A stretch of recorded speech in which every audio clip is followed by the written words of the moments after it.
안녕하십니까.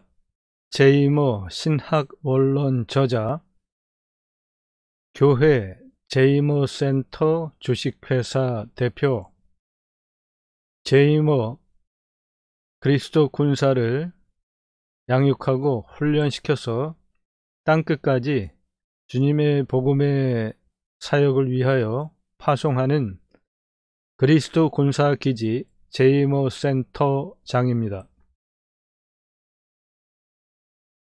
이번 시간에는 교회 주제 5번째 교회, 2번째 꼭지 교회 구성원 에클레시아 고유성 일체성에 대한 설명을 드리겠습니다. 앞서 살펴본 교회의 구성은 누구일까요? 바로 에클레시아 된 한 사람, 한 사람입니다. 신약 성경에서 교회로 번역된 헬라어 에클레시아는 지금의 교회 건물을 말하는 것이 아니라 하나님의 은혜로 예수님을 그리스도로 믿게 된 각 인격체 한 사람 한 사람 개인들이 무리를 가리키는 말이 에클레시아 교회를 뜻합니다. 로마서 16장 16절 너희가 거룩하게 입맞춤으로 서로 문안하라. 그리스도의 모든 교회가 다 너희에게 문안하느니라. 저 말씀에서의 저 교회는 한 사람 한 사람 예수님을 그리스도로 믿게 된 한 사람 한 사람을 일컫는 말입니다. 한편 구약 성경에서 교회에 해당하는 히브리어 카할과 에다는 이스라엘 백성을 가리키는 말로 회중 또는 총회를 말합니다. 카할은 이스라엘 회중을 지칭하는 뜻으로 출애굽기 16장, 왕상 8장 14절, 65절, 대하 1장 5절, 7장 8절에 표기가 되어져 있고요. 카할은 이스라엘 총회를 지칭합니다. 신명기 5장 22절, 9장 10절, 18장 16절에 표기가 되어져 있습니다. 에다는 주로 회중을 말합니다. 출애굽기 12장 3절에 기록이 되어져 있습니다.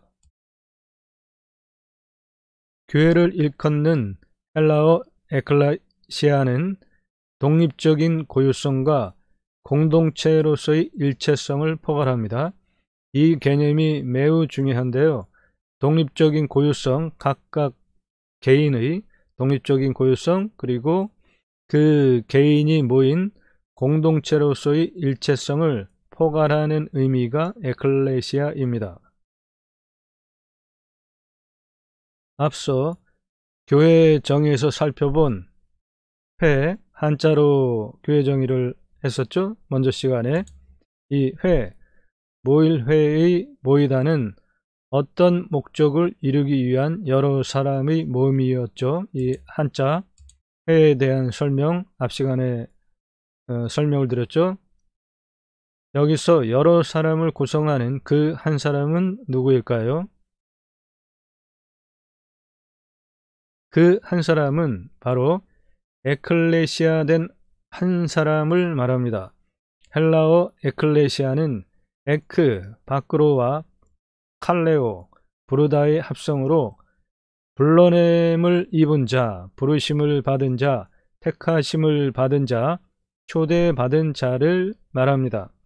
성경을 근거로 표현한다면 하나님께서 만민 중에 에베소서 1장 4절을 보면 곧 창세 전에 그리스도 안에서 우리를 택하사 우리로 그 사랑 안에서 그 앞에 거룩하고 흠이 없게 하시려고 그 기쁘신 뜻대로 우리를 예정하사 예수 그리스도로 말미암아 자기의 아들들이 되게 하셨으니 말씀처럼 예정하시고 택하심으로 거룩하고 흠이 없게 하시려는 목적으로 불러냄을 입은 자, 부르심을 받은 자, 택하심을 받은 자, 초대받은 자를 말합니다. 이게 바로 에클레시아입니다. 이 에클레시아 된 한 사람 한 사람이 교회의 구성원이 됩니다. 또한 에클레시아는 여성형 명사로도 쓰이는데요. 그러므로 그리스도의 신부 의무를 갖기도 합니다. 요한복음 3장 29절 신부를 취하는 자는 신랑이나 서서 신랑의 음성을 듣는 친구가 크게 기뻐하나니 나는 이러한 기쁨으로 충만하였노라. 고린도후서 11장 2절 내가 하나님의 열심으로 너희를 위하여 열심을 내노니 내가 너희를 정결한 처녀로 한 남편인 그리스도께 드리려고 중매함이로다. 마태복음 25장 예수님의 비유 중에도 하나님의 백성들을 한밤중에 등불을 들고 나가서 신랑을 기다리는 자녀들로 비유하고 있었죠. 에베소서 5장을 보면 사도 바울은 예수님을 믿고 구원받고 변화된 남편과 아내의 관계를 그리스도와 그의 교회를 향한 하나님의 섭리로 설명하고 있습니다. 요한계시록 19장을 보면 마지막 때 예수님이 다시 오실 때 천국에서 펼쳐지게 될 어린 양 예수와 구원받은 모든 성도들이 혼인잔치를 언급하고 있습니다. 이러한 예들로부터 여성형 명사 에클레시아가 그리스도의 신부 의무를 갖고 있음을 알 수 있습니다. 아무튼 왜 주후 초기 신약교회 태동기 때 그들은 자신들의 모임의 규정을 에클레시아로 했을까요? 이게 핵심인데요. 에클레시아는 아테네 남자 시민들만의 총회인 민회를 가리키는 단어가 에클레시아입니다. 아테네 민회, 즉 에클레시아는 귀족의 권한을 축소하고 시민의 권한을 강화하는 차원에서 소집된 정치적인 모임입니다. 국가 중대사를 결정하기 위해 민주적으로 충분한 토론을 하고 법으로 통과시키기 위해 아테네 남자 시민들로만 부름을 받은 시민의 총회인 에클레시아는 사도 바울이 활동하던 시대에도 남아 있었습니다. 고린도전서 12장 13절 우리가 유대인이나 헬라인이나 종이나 자유인이나 다 한 성령으로 세례를 받아 한 몸이 되었고 말씀을 근거로 볼 때 주후 초기 신약교회가 태동하고 형성되어 가던 그때 교회의 구성원 중에는 아테네 남자 시민들만의 총회인 에클레시아에 참가할 수 있는 자격이 없는 사람들도 신약교회 초기 태동기의 구성원들로 있었습니다. 그런데 주후 초기 신약교회는 자신들의 규정을 에클레시아로 정했습니다. 자신을 에클레시아로 규정했다고 아테네 남자 시민들만이 부름을 받은 시민의 총회인 에클레시아에 참여할 수 있다는 것을 뜻하지는 않지만 주후 초기 신약교회는 자신들의 규정을 에클레시아로 정함으로써 스스로 민주적이고 명예롭고 사람다운 모임으로 규정한 것입니다. 아테네 시민들에게 에클레시아는 국가 중대사를 결정하기 위해 여러 사람이 모여 민주적으로 무엇인가를 스스로 결정하는 명예로운 것이었습니다. 아테네 시민들은 에클레시아로 사람다운 스스로의 자존감을 확인했던 것이죠. 그 결과가 역사에 기록된 도시국가, 즉 폴리스의 번창 아닙니까? 유대인, 헬라인, 종, 자유인 등으로 구성된 주후 초기 신약교회는 자신들의 모임의 규정을 에클레시아로 정함으로써 교회 구성원이면 그 어떠한 차별도 없이 아테네 시민만으로 구성되어 국가 중대사를 민주적 절차를 거쳐 결정하는 에클레시아의 그 정신을 공유한 것입니다. 에클레시아의 그 정신을 볼 때 또 하나 중요한 것은 아테네 폴리스 국가의 독립적인 고유성, 이것은 바로 구원받은 각 한 사람 한 사람의 개별적인 고유성, 독립성을 뜻하는 것과 연결이 되고요.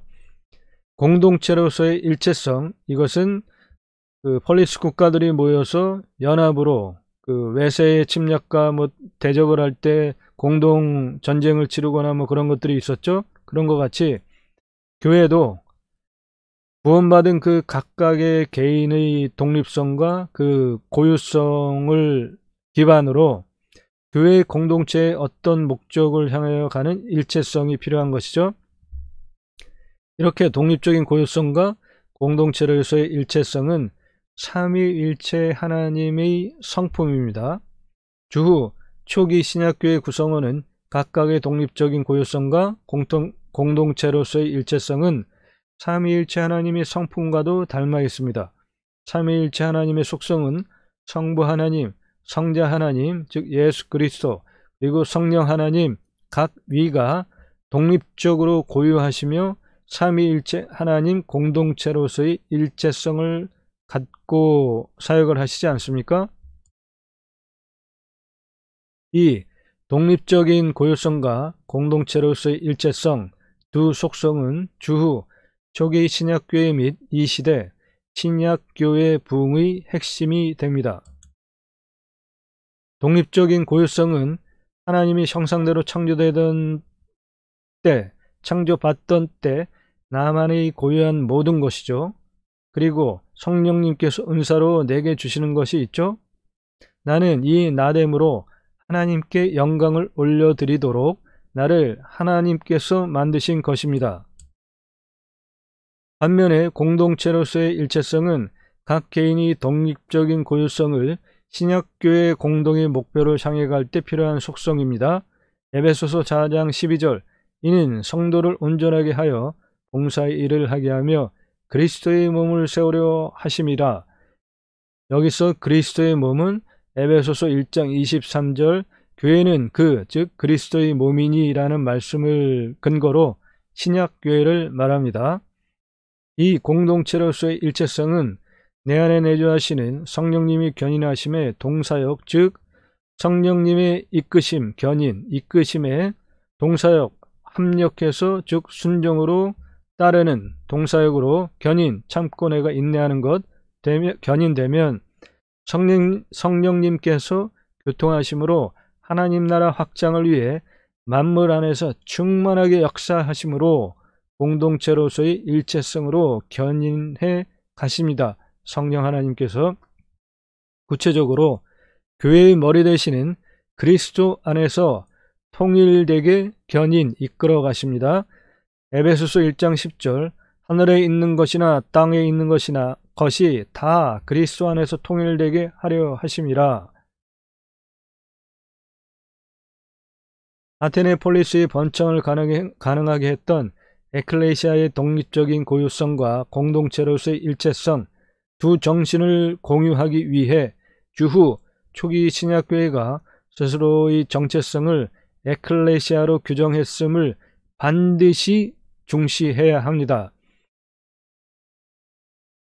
독립적인 고유성, 각각 한 사람 한 사람의, 그리고 교회의 공동 목표를 달성을 위해서 갈 때의 일체성, 이 정신, 즉 독립적인 고유성, 공동체로서의 일체성, 이 정신을 주의손이 함께 하실 수 있도록 이 시대에도 공유할 때 신약교회의 부흥은 있을 것이라 확신합니다.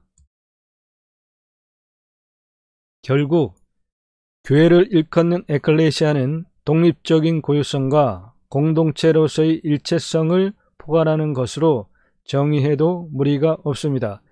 에클레시아 독립적인 고유성과 공동체로서의 일체성을 포괄하는 실천 방법은 청지기, 제사장직 예배자 삶이고요.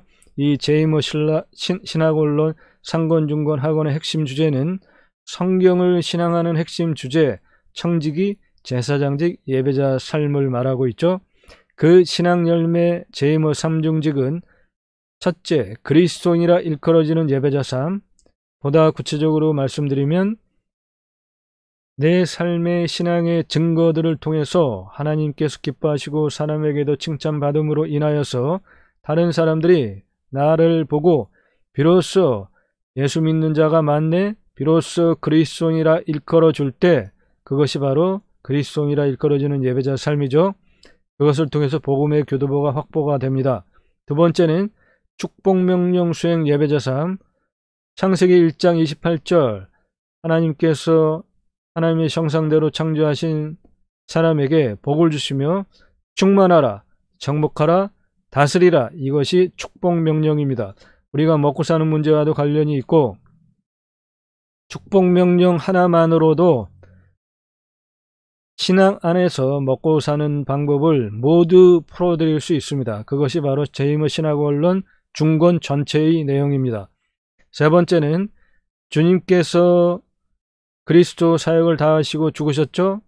그리고 사흘 만에 부활하시고 승천하시기 전에 땅끝까지 가서 복음을 전해달라고 하신 그 말씀이 바로 하나님 나라 확장에 기하는 예배자 삶입니다.